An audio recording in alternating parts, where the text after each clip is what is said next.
Hello. It has been a little bit. So after my last vlog, I took some time off to hang out at home, get things ready for the semester. I had to build a syllabus for the intermediate screen printing class that I am teaching this semester and just to hang out for a bit. I also had to order some underglazes and do some research on things. But I wasn't in the studio. I came back in the studio, I'm gonna say it was August 20 something. August 19th through the 23rd, we had like orientation week, so we had just like a bunch of meetings on things. So I wasn't here doing work. And then the following week, last week, I was here, but just slowly settling back in, preparing for the semester, and also just working just very little on some things.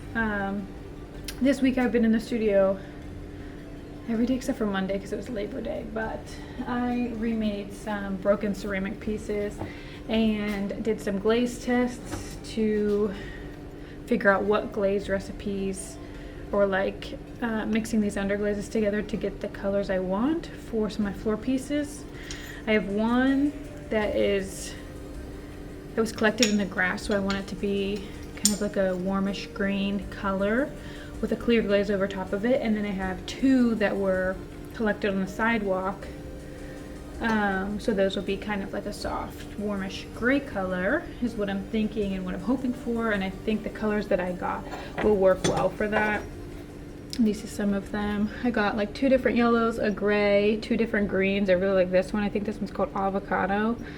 White, a nude beige, and then this pink, a blush color, because I was thinking I could mix these in and get a little bit more warmth, get like more peachy tones if I wanted to with the pinks and the oranges, because underglaze is similar to like kind of like paint or like a watercolor also, so you can really mix those together and get some interesting colors. So I got a good base selection to then work forward from there.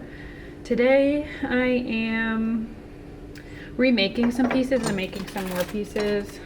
I'm remaking this one from July 20th that I made. It's like a really small one, but one of my pieces, it got really weird, and then some of I didn't sand it well. The glaze, overall glaze, is weird on it too, so I'm just going to remake that one. So that will be a wall piece. Same with this one that I collected the other day, September 1st. I wanted to collect some more smaller ones because I have like a good range of large pieces, but I think I need more smaller things within my collection of light leaks in dappled light.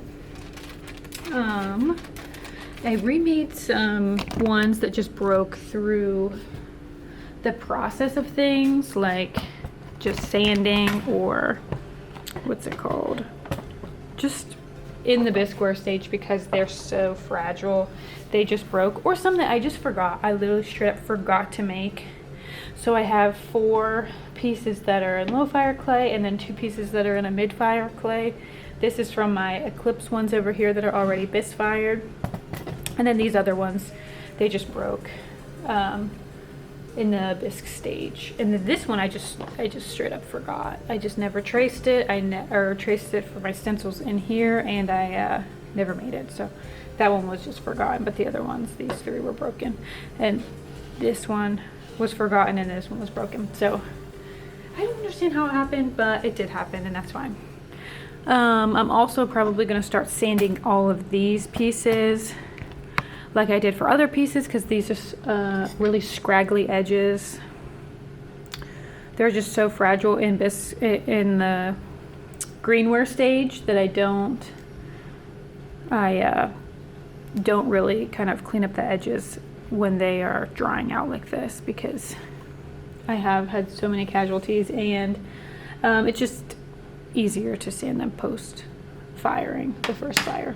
And then I'll have to get a mid-fire glaze for a clear glaze for this, since I have just low fire glazes.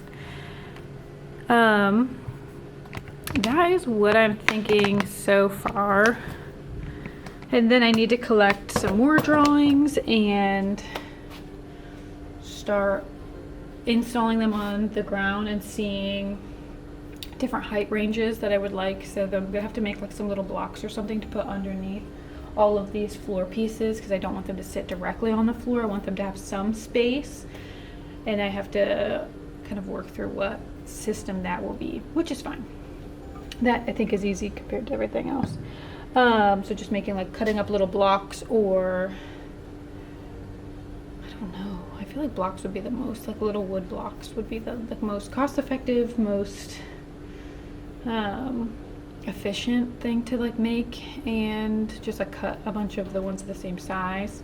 I think I also want to mess around with different heights, and maybe some will be higher, some will be lower, because the quality of light and dappled light that I'm drawing from, some of the edges are like a little softer.